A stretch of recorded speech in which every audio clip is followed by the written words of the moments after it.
आज Doubtnut app download करें। Doubtnut पर अपने सभी गणित, रसायन विज्ञान, भौतिक विज्ञान और जीव विज्ञान के डाउट्स का करो सफाया। बस प्रश्न की फोटो खींचो, एक ही प्रश्न को क्रॉप करो और तुरंत वीडियो सोल्यूशन पाओ। अभी डाउनलोड करें। क्वेश्चन हमारे पास है कि किसी वस्तु की घूर्णन गतिज ऊर्जा कैपिटल ई है। बाह्य बल आघूर्ण की अनुपस्थिति में वस्तु का द्रव्यमान आधा और घूर्णन त्रिज्या दुगुनी कर देने पर घूर्णन गतिज ऊर्जा का मान कितना हो जाएगा, ये पूछा जा रहा है। क्या परिवर्तन आएगा, ये हमें वास्तविक मान जो पहले के मान से तुलना करनी है। तो ऑप्शन पे दिए हुए 0.5 ई, 0.25 ई या 2 ई के रूप में। ठीक है, कौन सा ऑप्शन यहाँ पर राइट होता है वो हमें निकालना है। देखिए, कोई वस्तु हमें कही गई है, ठीक है, उसकी आकृति हमें नहीं पता, तो हमने केवल एक वस्तु के तौर पर उसे ले लिया, वस्तु या पिंड के रूप में। ठीक है, क्या बोला गया है उसके लिए, वस्तु की घूर्णन गतिज ऊर्जा। घूर्णन गतिज ऊर्जा मतलब कोई एक अक्ष होगा जिसके विरुद्ध वो घूर्णन कर सकती है। तो एक अक्ष हमने बना दिया और उस बिंदु को हमने बता दिया कि वो ओ बिंदु है, और इससे अक्ष जो है वस्तु किसी कोणीय वेग ओमेगा से अगर घूर्णन कर पाती है, तो यहाँ पर जो वस्तु के लिए जो उसकी घूर्णन गतिज ऊर्जा का मान है वो हमें ई के रूप में दिया हुआ।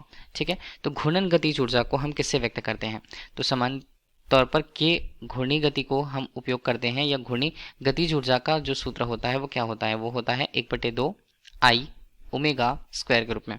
ठीक है, तो अभी हम जानते हैं कि L का जो मान होता है, L हमें आई ओमेगा के रूप में प्रस्तुत करता है जो कोणीय संवेग को प्रदर्शित करेगा। ठीक है, तो यहीं पर इसका जो मान दिया हुआ है हमें अभी कितना है, वो E है। तो फिर इस तरह से अगर हम K के मान में जो घूर्णी गतिज ऊर्जा है उसके मान में कुछ टर्म पर, जैसे कि कोणीय संवेग जो दिया हुआ है उस टर्म पे लिखने की कोशिश करें, तो आई हमारे पास होगा, ओमेगा स्क्वायर हमारे पास है, तो आई ओमेगा होता है, तो आई बटे आई का हमने गुणा एवं भाग कर दिया, तो आई स्क्वायर ओमेगा स्क्वायर ऊपर रह गए, तो के का मान हमारे पास कितना हो गया, ये हमारे पास हो गया एल स्क्वायर और बटे 2 और नीचे आई आता है। अब यहाँ पर आगे क्या बोला गया है, आगे क्वेश्चन पे बोला गया है कि बल आघूर्ण की अनुपस्थिति में, बल आघूर्ण जब भी अनुपस्थित हो तो कुछ टर्म्स हम समझेंगे। बल आघूर्ण मतलब अनुपस्थित हो तो टाउ का मान यहाँ पर शून्य होगा। टाउ का मान किसके बराबर होता है, टाउ का मान आई गुणा अल्फा के बराबर होता है। ठीक है, तो टाउ का मान अगर शून्य है तो आई और अल्फा के रूप में देखें मान को। ठीक है, अल्फा तो कोणीय त्वरण को प्रदर्शित करता है जिसका मान शून्य नहीं होगा, तो यहाँ पर हम देख लें तो आई का मान क्या हो जाता है, आई का मान यहाँ पर शून्य हो जाता है। ठीक है, और आई का मान शून्य होता है, जड़त्व आघूर्ण का मान शून्य हो गया, वो किसके बराबर होता है, वो होता है एम के स्क्वायर।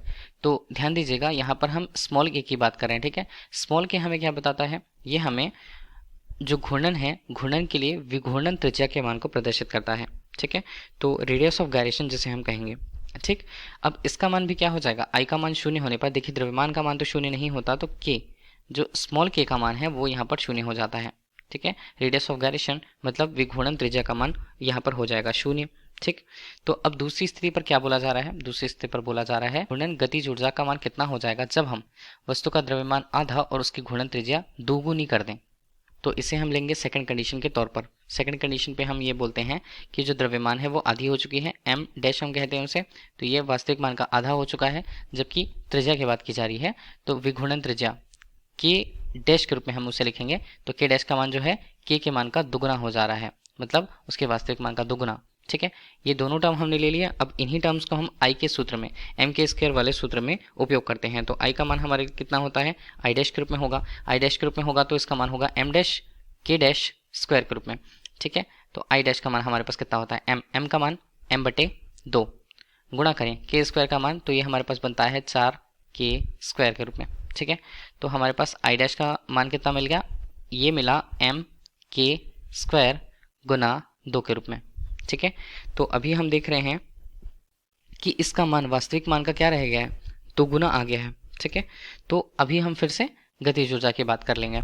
तो गतिज ऊर्जा, घूर्णी गतिज ऊर्जा क्या हो जाएगी, घूर्णी गतिज ऊर्जा को के 1 के रूप में हम अब प्रस्तुत करेंगे दूसरी अवस्था पर, तो उसका मान कितना रह जाएगा, ये बनेगा एल स्क्वायर के टर्म पे ही। ठीक है, एल स्क्वायर हो गया और नीचे हमारे पास है 2 आई।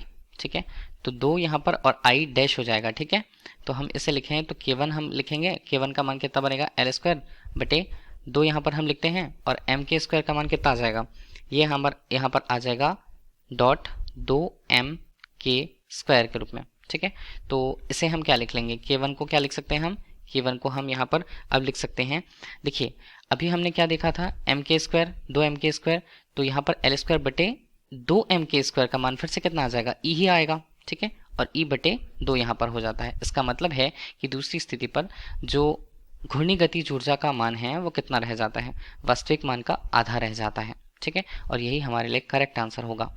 तो इसे हम देखें कि कौन से ऑप्शन पे मिल रहा है। तो ऑप्शन यहाँ पर किस में है, दशमलव या किसी पूर्ण संख्या पे है। तो इसे हम क्या लिख सकते हैं, इसे 1/2 के टर्म पे 0.5 ई के रूप में। ठीक है, तो हमें जो K1 का मान मिलता है, घूर्णी गतिज ऊर्जा का मान मिलता है दूसरी स्थिति पर, वो 0.5 ई के बराबर होगा। तो ऑप्शन नंबर ए यहाँ पर करेक्ट आंसर रहता है। Thank you. कक्षा 6 से 12वीं से लेकर नीट, IIT, JEE वो एडवांस के लेवल तक 1 करोड़ से ज्यादा छात्रों का भरोसा। आज ही डाउनलोड करें डाउटनेट ऐप या व्हाट्सएप करें अपने सारे डाउट्स 8400 400 400 पर।